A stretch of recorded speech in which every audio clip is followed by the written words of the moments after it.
Il y a une seule question à se poser cette semaine, et je sais que vous qui me regardez connaissez déjà la réponse. Cette question c'est: le vin est-il Charlie? À l'évidence, oui, le vin est Charlie. Le vin, c'est toutes les valeurs de Charlie. Et je ne parle pas uniquement des joyeuses beuveries qui ont toujours accompagné l'histoire du journal, de sa création à aujourd'hui avec les foutus bons vivants qu'étaient Cavana, le professeur Choron, Rézère ou Wolinski. Des bons vivants tous morts, ça c'est sûr.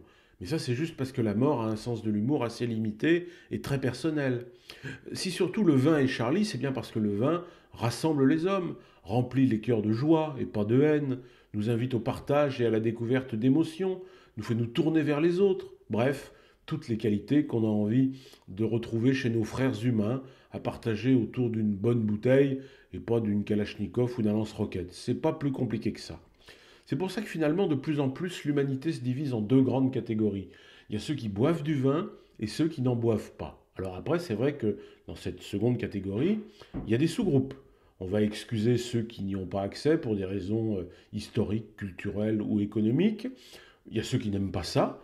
Ou alors aussi ceux à qui c'est formellement interdit ou déconseillé par le corps médical.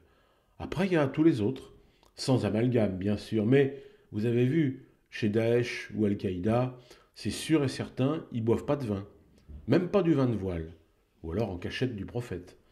Et c'est pour ça qu'ils sont pas drôles. Croyez-moi, c'est sûr, le vin est Charlie.